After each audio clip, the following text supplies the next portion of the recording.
Imagine just stepping out of this really low stone doorway. Oh, yeah. The morning air hits your lungs, and it's noticeably thin, crisp, cold, and it carries this, like, faint, ancient scent of juniper smoke and dry earth. It's an incredible image. Right. You look around, and you are just entirely surrounded by the towering, jagged peaks of the Himalayas. You aren't just visiting a place, you know. You're basically standing inside a living, breathing time capsule. You really are. So today, we are continuing our analysis using David Way's comprehensive guidebook, Trekking in Nepal, to examine day 7 of this epic, immersive journey. And our mission today is to figure out how an entire civilization managed to hide in plain sight. A literal hidden kingdom. Exactly. So just to recap, yesterday we followed David and his trekking guide Gautam as they made the really grueling journey from Narfieti up to Nar village.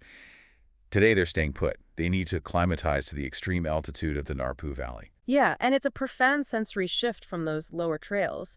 And that thin air you mentioned, that is the invisible barrier that basically dictates everything about day 7. Because it's not just about catching your breath. Right. But, you know, I've always wondered about the actual biology of an acclimatization day.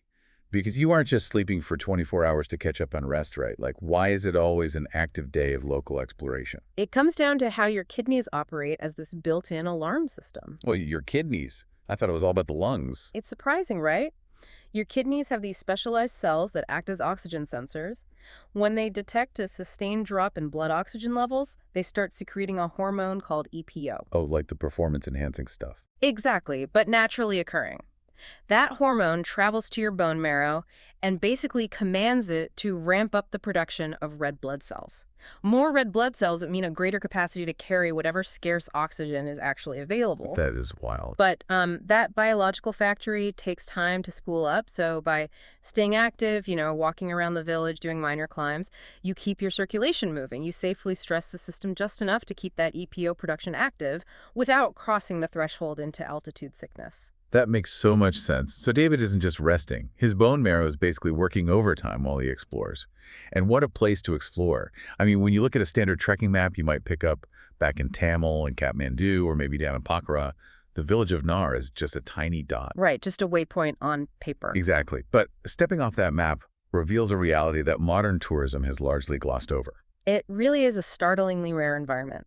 To give you some context here, David has traveled extensively through modern Tibet, and he observes that much of it has been heavily rebuilt. Like modernized. Yeah, the infrastructure, the towns, they reflect a lot of modernization. Nar does not. Walking through the narrow, unpaved alleys of Nar is like walking through this raw, organic remnant of the Shangshung kingdom. Stop there for a second. The Shangshung kingdom. I think most of us associate the Himalayas entirely with ancient Buddhist civilizations? Well, that is the common perception, but it is historically incomplete. The Shangshung, or Zhangzhung, was the dominant pre-Buddhist civilization of the western Tibetan plateau. Okay, wow. Yeah, and the local oral tradition in Nar holds that the ancestors of the people living there today were Khampa warriors. And just to be clear, these are ancient Khampa warriors from the 8th century. Not the modern ones. Right, entirely distinct from the 20th century fighters who use the same name. So according to the stories passed down through generations, these ancient warriors fled into this specific treacherous valley to escape the expansion of the Tibetan Empire. Fleeing an empire usually means you are trying to protect something you refuse to give up. What were they preserving? Their religion. They brought with them their ancient Bon religious practices. Bon. Yeah. Bon is essentially the indigenous spiritual tradition of the Tibetan plateau before Buddhism really took over. It is heavily animistic. It focuses on nature spirits, local deities, and these complex rituals to harmonize human existence with the harsh natural world. So they were being pushed out. Exactly. The rising Buddhist orthodoxy in central Tibet was actively suppressing Bon practices at the time. So these warriors fled into this high, incredibly difficult to reach valley for one specific reason, to completely disappear. And looking at the sheer isolation of Nar, you would think they succeeded perfectly.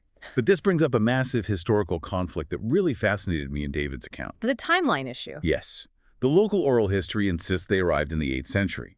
But if you look at the official Nepali government records, the paperwork suggests a completely different timeline.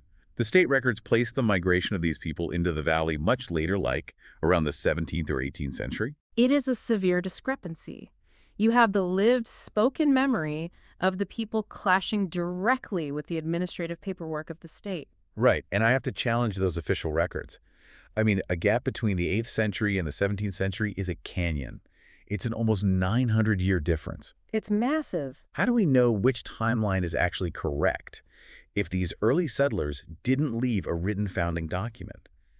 It's like running a software simulation of Elizabethan England. How do you mean? Well, imagine hiking into a remote valley today and finding a town of people naturally speaking in flawless Shakespearean English, wearing 16th century clothing, and practicing Tudor customs. Right, okay. If a modern government office tried to tell you, oh, they founded that town in the 1990s, you would look at the evidence right in front of you and realize the bureaucratic record is impossible. The culture is too deeply baked in. That analogy highlights exactly how experts solved this historical mystery. While there wasn't a written founding document, there is another kind of permanent record: the language itself. The linguistic evidence. Yes. David highlights the work of a linguist named Martine Macedon, who published a rigorous study on the local dialects. She documented that the Nar-Pu language belongs to the broader Tamanjic branch of languages. Okay. But the crucial finding, like the real smoking gun, is that it contains incredibly archaic Tibetic features that entirely predate modern Tibetan. But what does an archaic Tibetic feature actually mean for the people speaking it, like in practice? Think of it like linguistic fossilization. Normally, language evolves constantly through friction, right? Slang, new technology. Exactly. A culture trades with neighbors, engages in warfare, intermarries. All of that contact forces a language to invent new words and shift its grammar. Makes sense. But when a group of people isolates themselves completely behind a massive mountain range, you remove that friction. They don't need new vocabulary for outside cultural shifts because they just aren't experiencing them. Wow. The language stops evolving alongside the larger culture they left behind. It basically freezes in time. So by isolating themselves to protect their Bon religion, they accidentally built a linguistic time capsule. Precisely. And linguists know that this level of deep linguistic fossilization simply does not happen in a mere 300 years, which is what the 17th century government records imply. It takes way longer. It takes a millennium of isolation. Furthermore, it's not just the spoken word. Up in the higher village of Pu, there are physical religious texts housed in the Gompa that are estimated to be over 700 years old. 700 years. Yeah. So when you combine those physical texts with the linguistic fossilization, the evidence overwhelmingly proves that the older oral account is the accurate one. As David observes, this entire region relied on oral history. They didn't prioritize Western-style bureaucratic record-keeping. That makes me marvel at the architecture of the village even more. The stones themselves are telling an ancient story of survival. But there is a contradiction here that I need you to explain. Oh, what's that? Well, we just established that these warriors came to this valley to disappear and practice the religion in absolute peace. Right. Yet David notes that the landscape around the village is scattered with the ruins of zongs, traditional Himalayan fortresses, and heavy stone lookout towers.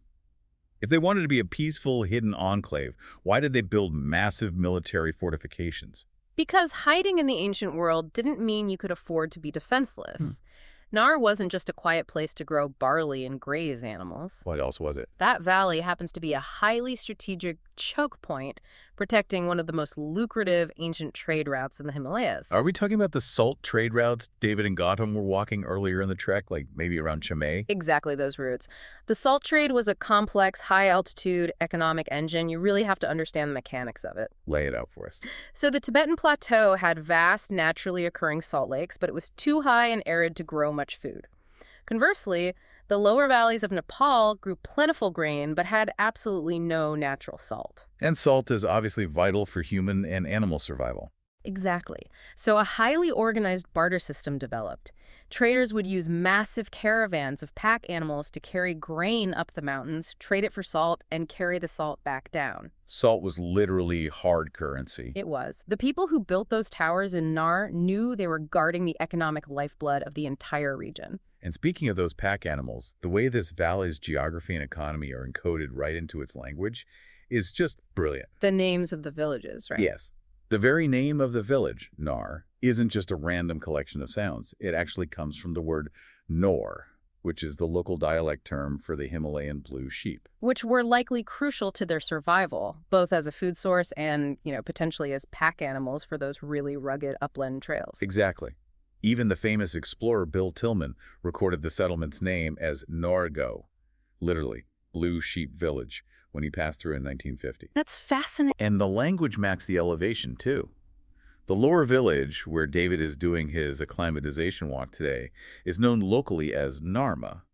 But if you travel further up the valley to the higher settlement, the locals call it Narto. The map of the region is literally embedded in the everyday vocabulary. Well, assuming a visitor takes the time to listen. Which David definitely does. He does. And listening closely reveals that history here didn't just stop in the 8th century. It is a continuously layered story.